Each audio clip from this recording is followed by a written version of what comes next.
नमस्कार, मी डॉक्टर विनीत वानखेडे, आशीर्वाद clinic, diabetes, thyroid आणि ओबेसिटी केअर सेंटर, नाशिक येथे कार्यरत आहे. मधुमेहाच्या व्यवस्थापनामध्ये 3 गोष्टी फार महत्वाच्या आहेत: आहार, व्यायाम आणि औषध. औषधांमध्ये गोळ्यांचा वापर आणि इन्सुलिनचा वापर. टाईप 1 मध्ये जर पाहिलं तर इन्सुलिन शिवाय काहीही पर्याय नाही, आणि टाईप 2 मध्ये गोळ्यांच्या वापराला खूप महत्व आहे. आणि काही लोकांमध्ये खूप वर्षाचा जर डायबिटीज झाला टाईप 2 तर त्यांनाही इन्सुलिन लागू शकतं. गोळ्यांबाबत काही गैरसमज आणि काही घ्यावयाच्या काळजी यावर आपण थोडंसं लक्ष केंद्रित करूया.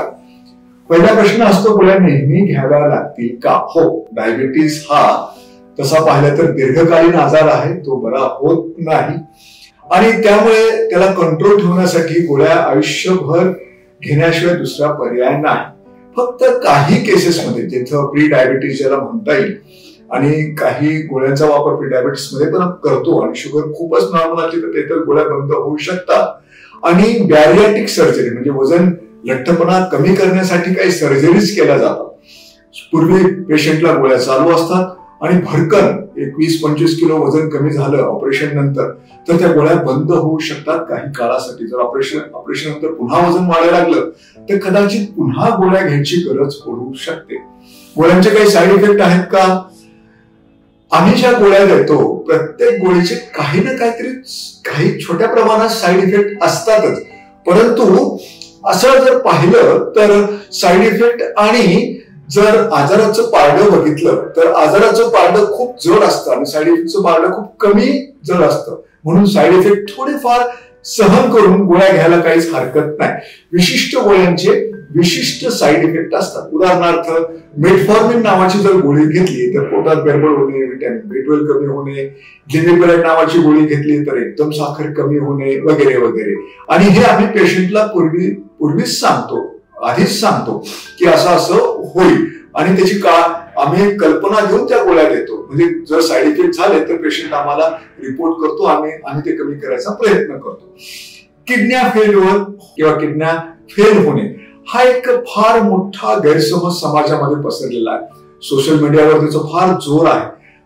असं काही नाहीये. डायबिटीसच्या गोळ्यांनी सगळ्यांच्याच किडन्या फेल होतात आणि म्हणून गोळ्या घेऊ नये हा गैरसमज बिलकुल नाही. विशिष्ट गोळ्यांचे विशिष्ट साईड इफेक्ट असतात, आणि फारच साईड इफेक्ट असतील तर आम्ही तसं पेशंटला सांगतो. पण किडन्या सगळ्याच गोळ्यांमुळे फेल होतात हा समज जो आहे तो चुकीचा आहे.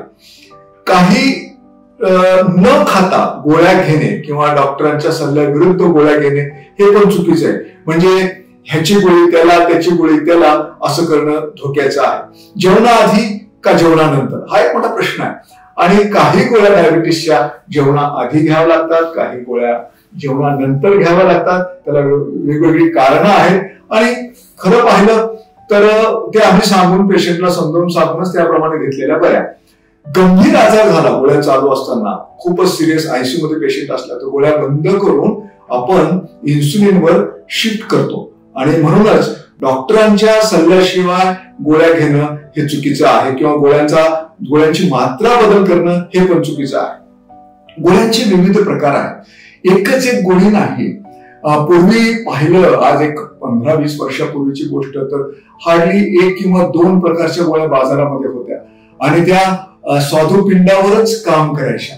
आणि स्वादुपिंडावर ज्या इन्सुलिन तयार करणाऱ्या बीटा सेल्स आहेत त्यांना त्या उद्दीपित करायच्या की इन्सुलिन तयार करा, इन्सुलिन कमी झालंय. परंतु आता आजकालच्या जगामध्ये 8 ते 10 प्रकारच्या वेगवेगळ्या अवयवावर कार्य करणाऱ्या गोळ्या आलेल्या आहेत. स्वादुपिंडावर तर कार्य करणाऱ्या आहेतच, तर बीटा सेलला थकवतात, आणि बीटा सेल आधीच कमी झालेल्या असतात, त्यामुळे त्या गोळ्यांचा वापर बऱ्याच प्रमाणात कमी होतो. इतकंच नाही तर स्नायूवर काम करणाऱ्या गोळ्या, नंतर यकृतावर काम करणाऱ्या गोळ्या, आतड्यांवर काम करणाऱ्या गोळ्या, मेंदूवर काम करणाऱ्या गोळ्या, किडन्यांवर काम करणाऱ्या गोळ्या, अशा विविध अवयवावर काम करून आपल्याला साखर कशी कमी करता येईल यावर जास्त भर आहे. आणि आम्ही हे बघतो की त्या गोळ्यांचा कमीत कमी साईड इफेक्ट असेल, आणि तो पेशंटला सांगून आम्ही त्या गोळ्या देण्याचा प्रयत्न करतो. तर नक्कीच जर तुमचा डायबिटीस तुम्हाला कंट्रोल करायचा असेल आणि जर चांगलं आयुष्य, ज्याला क्वालिटी ऑफ लाईफ म्हणता येईल, असं जर जगायचं असेल तर गोळ्या अवश्य घ्या आणि डॉक्टरांच्या सल्ल्यानुसार घ्या. धन्यवाद.